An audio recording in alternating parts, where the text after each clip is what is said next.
toi, toute l'eau que il confesse que tu es le Dieu qui garde l'alliance.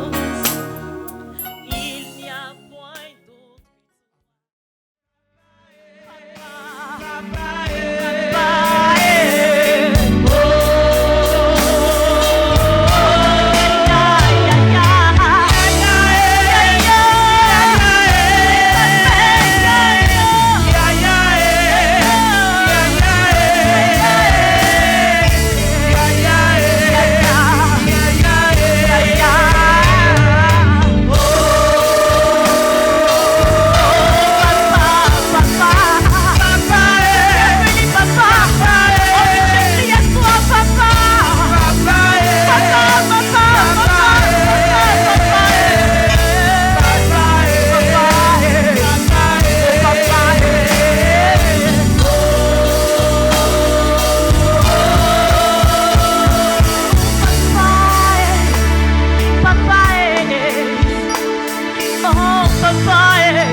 Oui, Seigneur, nous te bénissons ce soir.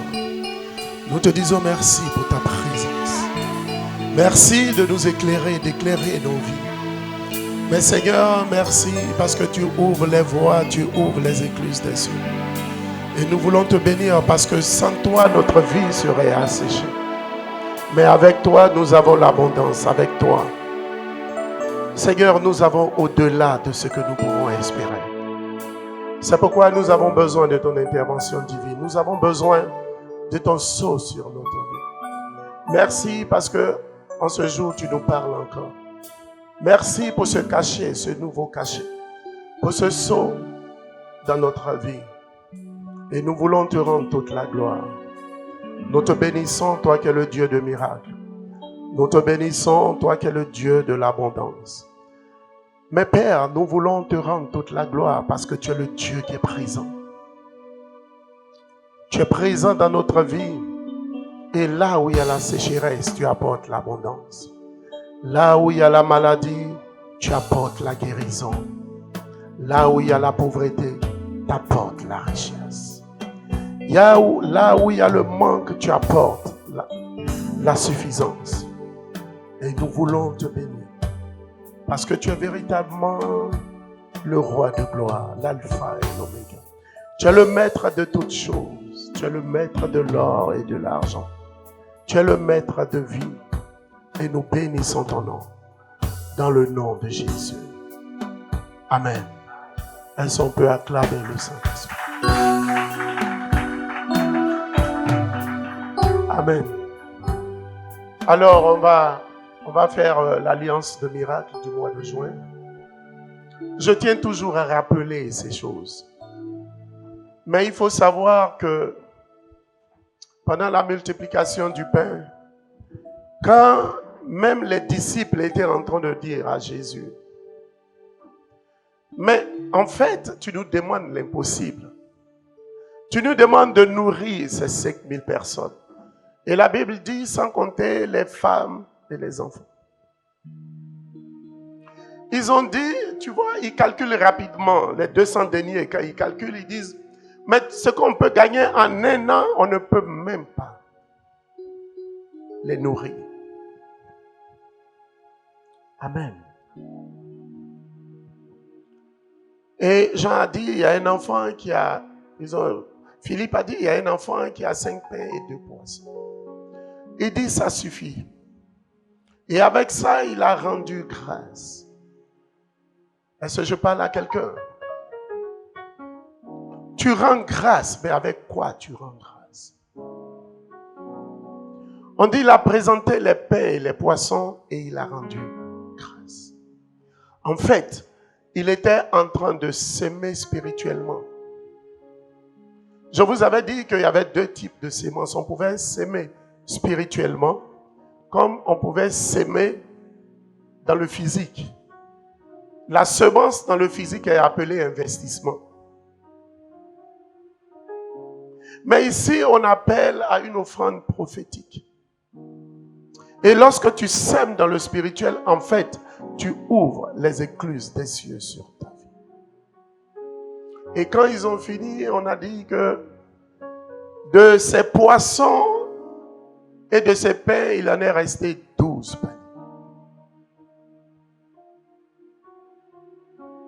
Si ça suffisait, si les pains et les poissons suffisaient, il n'aurait pas eu besoin de se tourner vers Dieu le Père.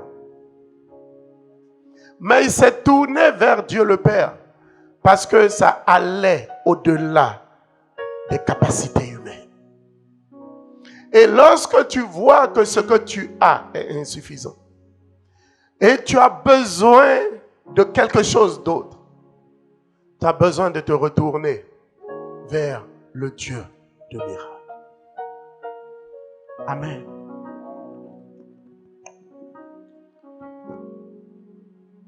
Et véritablement, quand tu le fais, tu as les résultats, tu as les fruits. Parce que c'est Dieu qui a demandé de le faire. Dieu est le seul responsable de l'accomplissement. Et il faut savoir que Dieu, il réalise toujours ce qu'il dit.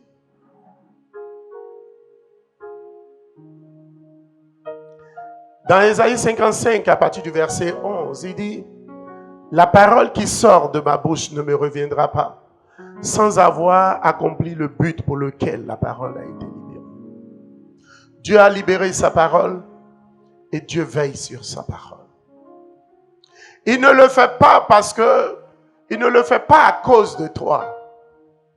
Il ne le fait pas par les œuvres que tu as posées.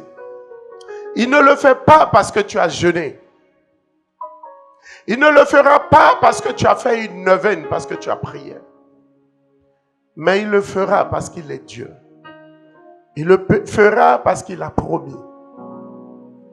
Et ce qu'il a promis, il réalise toujours.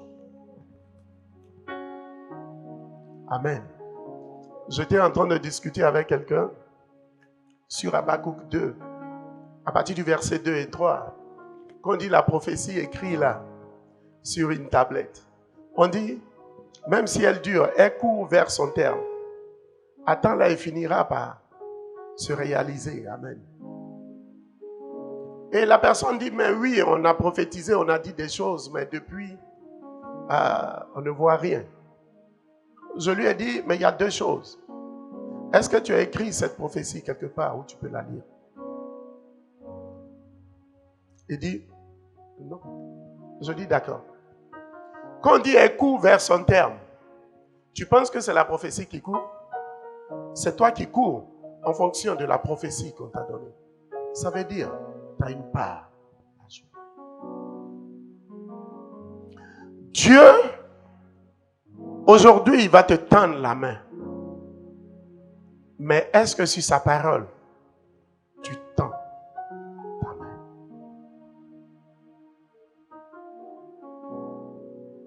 Dieu est toujours fidèle.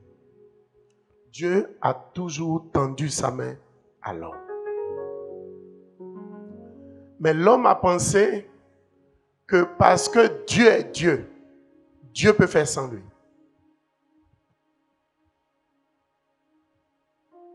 Souvenez-vous dans Exode, quand Dieu parlait à Moïse, il a dit quoi? Il dit, j'ai entendu le cri de mon peuple.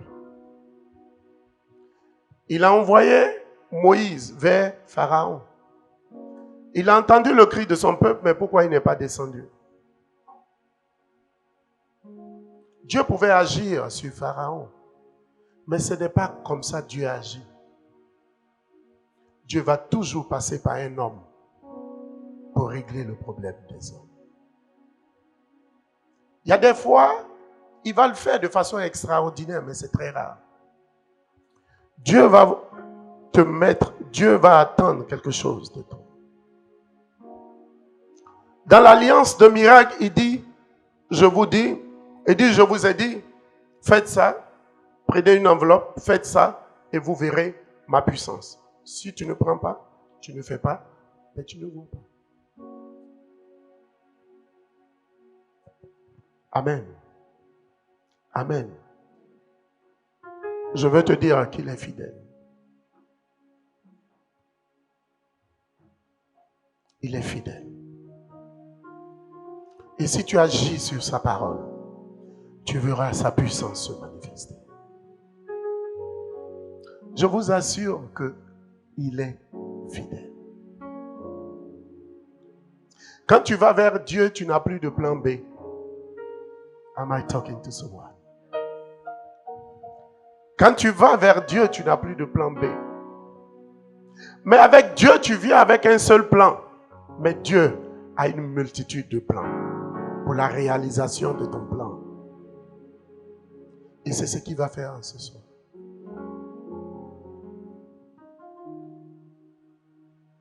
Tu n'as pas besoin de plusieurs alliances. Tu as besoin d'une seule. Et de répondre à l'appel de Dieu. Si tu réponds à son appel ce soir, tu verras ta vie transformée. Tu verras ta vie changer. Tu verras une autre vie. Pour te dire qu'il est Dieu. Le plan de Dieu va se dérouler dans ta vie. Je parle à quelqu'un. Je dis pour terminer, ça va te surprendre. Dieu ne te voit pas comme tu es, mais Dieu te voit comme tu seras. C'est pourquoi il disait à Gédéon, vaillant guerrier. Il dit, attends, Seigneur, on va régler cette affaire. Je suis le plus petit, de la plus petite tribu, du plus petit village. Dans la famille, là, je suis le plus petit. Mais Dieu le voyait comme celui qui allait délivrer tout le peuple. C'est comme ça que Dieu te voit. Pendant que tu te vois aujourd'hui, Dieu te voit dans 5 ans. Dieu te voit dans 10 ans. Et puis il dit, waouh, tu es béni. Amen. Que cette alliance de miracles déploie ce que Dieu a déposé. Et je sais qu'il le fera parce qu'il est fidèle. Amen. Est-ce qu'on peut